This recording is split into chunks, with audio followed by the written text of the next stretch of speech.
Okay, so this is Brother Robert Hill. We so much appreciate you and welcome you into the ward. And Brother Hill has just been a member for just a few weeks, was baptized through the Christmas holidays, and I've asked Brother Hill to just share with us, Brother Hill, why did you join the church? Well, if I don't get stage fright, I think the reason I joined the church is mostly because of the members. When you visit the church, it's a place where people care about each other. You know, it's amazing how many people were worried about what I was going to do for Christmas. You know, and then a lot of people left, and there were still people coming to me and saying, "What are you going to do for Christmas?" And that, you know, one of the things they ask you before you get baptized is, "Do you really believe this is the right church? Do you really believe Joseph Smith?" And then you see it, and how could you not believe it? There's people, you have the missionaries. What other organization do you know where someone gives up 2 years of their life or a year and a half of their life and says, "I'm going to go out and I'm going to devote my life to trying to help people"? And it's not the same as, and it is trying to help people, because they're out there trying to say, how can I get you to be part of this? How can I make your life better? Every time I go, I used to go to these little sessions I still go to sessions with the missionaries, and they're saying, "Well, thank you for coming." And I'm thinking, why are they thanking me? They're the ones who have given up a year and a half to 2 years of their life. I met with the elders just recently, and they walk all over the place. Well, I don't walk all over the place. I drive a car to meet with them, and they're saying thank you for coming when they had to walk there. Which side is he on? I don't know how, you know, Jesus said that you should love others as you should love yourself. I see that in this church, and that's why I became a member. Well, thank you, Brother Hill. Now, Brother Hill, you're in the military and have served in the Army for several years.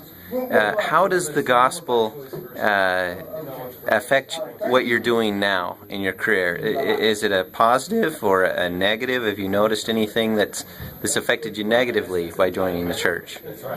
I haven't noticed anything that affects me negatively, but I think being in the military, part of being in the military and part of being responsible for people is you do have to love them as you would love yourself. Those people depend on you. They depend on you. A long time ago when I got my commission, I used to study a lot, and people said, "Why do you take all these courses? Why do you do all this stuff?" So because someday someone's life is going to depend on the decisions I make.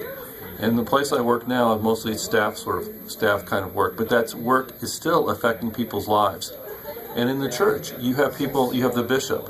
He's doing this voluntarily. I had a meeting with him where he talked to me a little bit. He said, "Well, I may only have to do this for a year or so," and he seemed sort of happy about that prospect. Because it is it's caring about other people. It's giving of yourself for others. And the military, that's basically what the military is. The military is an organization where we give of each other, and people ultimately give the ultimate sacrifice. One of the things the sisters talked to me about was, you know, Jesus died. But there's people in the military, that guy who makes that decision to get out of the Humvee. He didn't have to get out of the Humvee, but he did it because he cared and he loved his fellow soldiers, and he wasn't going to let them down. He could have stayed in the vehicle. The guy who goes into a Bradley who's on fire, he doesn't have to go in the Bradley. He goes in, he drags people out, he goes in again. That is the type of love that I think people in this church exhibit. I listened to a lady talk about a cleaning lady in her office, and how she heard about this, and she wanted to do something, and she did, and she made a miracle happen. I think in the military, people make miracles happen every day, at least the people that care. Unfortunately, and sometimes I'm sad, if you're an officer in the Army, you can't not care and be a good officer. If you're there and you don't care and you don't work extra and you don't try to do extra things, then you're not a good officer. And I think it's the same way in the church. Those missionaries, they get up at 6 o'clock in the morning. You know, they have a set schedule. They don't watch TV. They don't get to write home every day. They can't call their parents every 5 minutes. And they're out there doing things. And they're making a sacrifice, just like people in the military make a sacrifice. And I think, you know, but part of that is there's goodness in that. There's goodness in caring about others. Well, Brother Hill, you've moved me greatly, and I'm sure you will for those who watch this in our ward. And we want you to know how much we love and appreciate you. You come with so much knowledge and experience, and you're a great blessing to our ward, as you are obviously to our nation in the way you serve our country.